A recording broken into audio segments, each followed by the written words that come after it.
Good evening, সবাই কেমন আছো?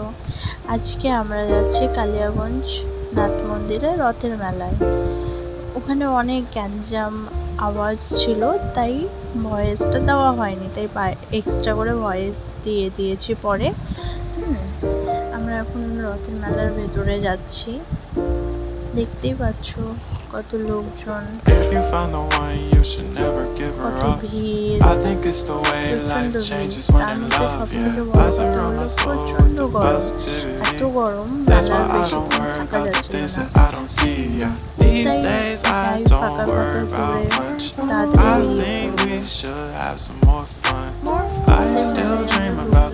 ঘুরতে গিয়ে দেখছি এখানে কি সুন্দর দিয়ে সুন্দর হাতে করে কত সুন্দর পাখি, তারপরে এগুলো সব বানিয়েছে। আর পাশেই একটা কাকু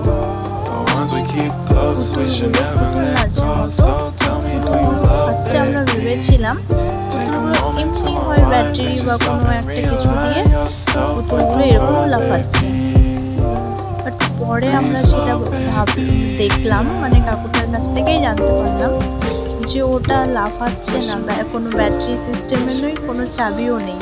ওটা সুতো দিয়ে যেভাবে পুতুল নাচ করে ঠিক সেভাবেই সুতো দিয়ে পুতুলগুলোকে নাচাচ্ছে ওভাবে।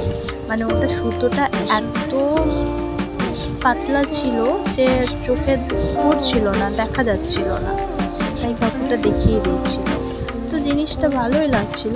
আর এখানে আরেকটা দাদা এই যে কত সুন্দর সুন্দর নিজের হাতে তৈরি করছে, এগুলো তৈরি করে বিক্রি করেছে, সব কিছু উল সুতো দিয়ে।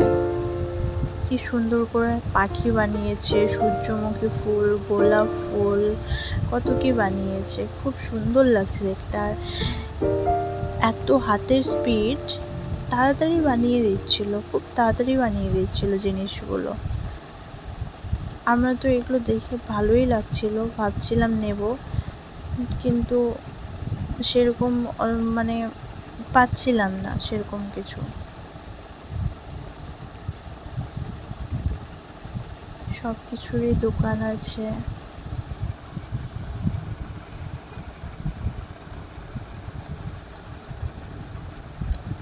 এখানে একটা দিদি ট্যাটু করছে,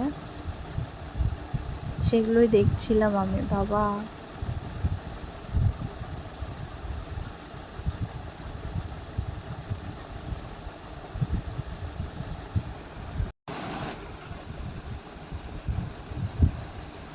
এই যে এই দোকানে একটা ফলস সাপ ঝোলানো ছিল, এটা দেখে সবাই ভয় পাচ্ছিল।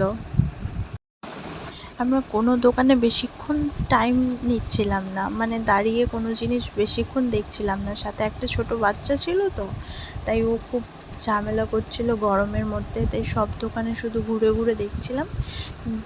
যে জিনিসগুলো ভালো লাগছিল তাড়াতাড়ি নিয়ে সরে যাচ্ছিলাম, কারণ মেলায় প্রচণ্ড ভিড় আর এত গরম ছিল।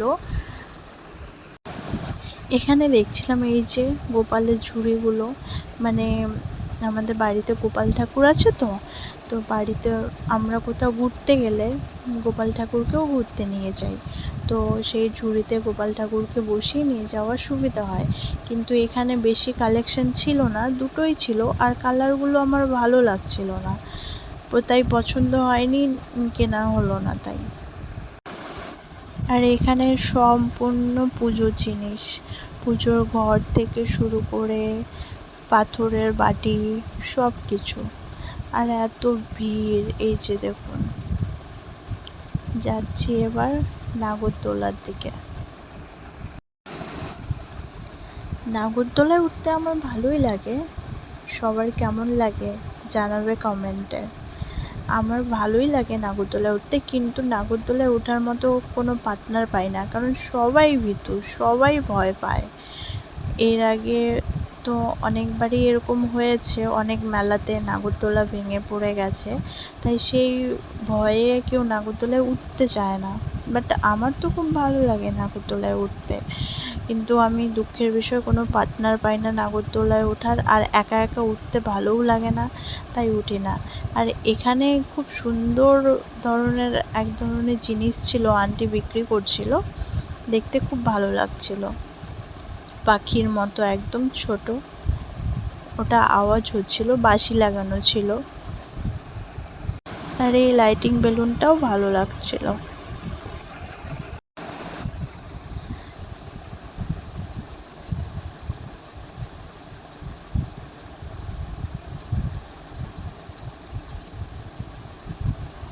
এখানে অনেক জল কাদা হয়ে আছে। এইখানে ঠাকুরের এখানে প্রসাদ দিচ্ছিল, আমরা নিতে পারলাম না কারণ জল ছিল না। প্রসাদ খেয়ে হাত মুখ ধুতে হবে, এঁটো মুখে তো আর ঘুরে বেড়ানো যাবে না, তাই আমরা প্রসাদটা নিতে পারলাম না। এই যে এই পুচকি না মায়ের হাত ধরবে না বাবার হাত ধরবে, মেলাতে ভিড়ের মধ্যে একা একা ঘুরবে, একা একা এদিক সেদিক একা একাই চলে যাচ্ছে, না মায়ের হাত ধরছে না বাবার হাত ধরছে। নিজের মতো করে বড়দের মতো ঘুরে ঘুরে মেলার চারিদিকে ঘুরে ঘুরে দেখছে। এই দোকানে একটা জিনিস দেখলাম, খেলনা বাচ্চাদের, দেখে খুব ভালো লাগলো। দামটা যদিও একটু বেশি বলছিল, কিন্তু জিনিসটা ভালো লাগলো। ইঁদুর, ওটাতে সুতোর টান দেওয়া আছে, সুতোর টানলেই ওটা গুড় করে চলবে আর লাইট জ্বলবে আর মুখে আওয়াজ হবে, একদম ইঁদুরের মতো দেখতে, সেম দেখতে, কিউট জিনিসটা, ছোট, তাই নিয়ে নিলাম। এই যে নাগরদোলা, এখানে নাগরদোলা, বাট আজকে উঠবো না কারণ কোনো পার্টনার নেই নাগরদোলায় ওঠার মতো, এরা সবাই ভয় পায়। এখানে অনেক মাটির, ছোটোবেলায় খেলতাম কত হাঁড়ি পাতিল দিয়ে, এখন আর খেলার মতো নেই কেউ। ও একজন ভাস্তি আছে, ও ছোট, ও তো ভেঙে দেয়, খেলতে পারে না, তাই ভাবছিলাম, তবুও ভাবছিলাম যে নিয়ে দেব। আর এইগুলো পয়সা জমানো, সে ছোটোবেলা থেকেই অভ্যেস। আগে 1 টাকা 2 টাকা 5 টাকা করে জমানো হতো। এই অনেকগুলো ব্যাঙ ছিল, কুমড়ো ছিল, তারপরে এই খুঁটিটা আমার ভালো লেগেছিল, পয়সা জমানোর জন্য ভাবছিলাম এই খুঁটিটা নেব, এই খুঁটিটা নিয়েছি। এগুলো ভালো লাগছে দেখতে।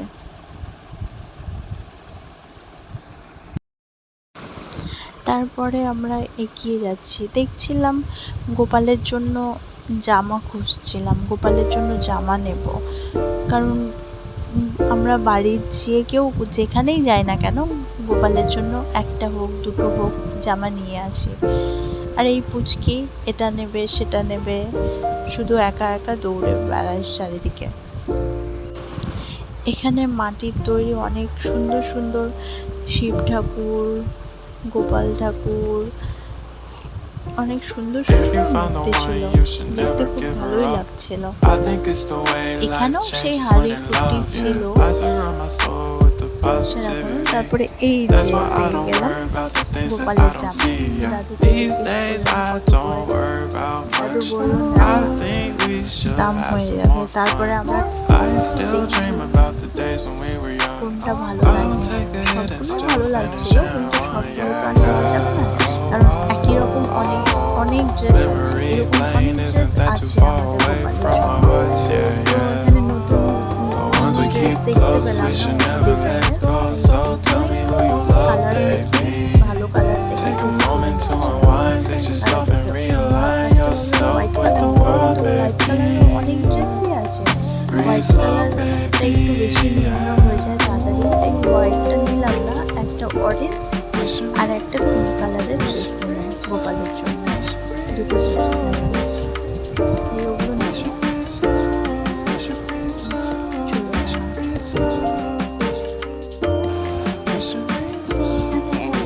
এখানে একটা নতুন ধরনের জিনিস দেখলাম, এই জুতোটা আমি বুঝতে পারলাম না এটা কিসে ইউজ করে, কারণ এটা তো পরতে পারবে না, এটা পুরো চীনামাটির জিনিস, কাপ প্লেট যে তৈরি করে সেগুলো দিয়ে ওটা তৈরি করেছে, কিন্তু এটা কি কাজে লাগে সেটা আমি বুঝতে পারলাম না। মেলায় ঘুরতে ঘুরতে গরম লেগে গেছিল, দেখছি সামনে পাখার দোকান আছে, তাই সেই পাখাগুলো দিয়েই বাতাস করছিল, হাওয়া খেয়ে নিয়েছিলাম। আর এই ঝুড়িটা নিলাম গোপালের জন্য। গোপালের অনেক ড্রেস, গোপালকে ড্রেস রাখার সুবিধা হবে এটাতে। আচার, এটা কিসের আচার বলতো? মোচার।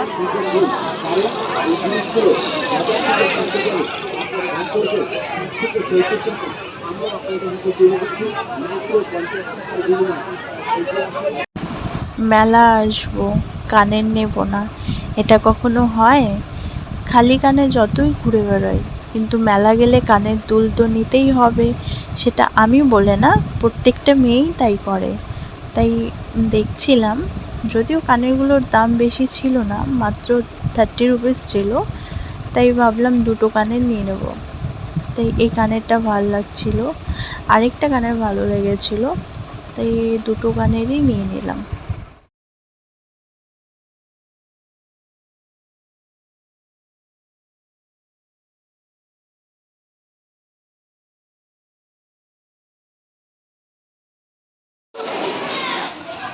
জনি,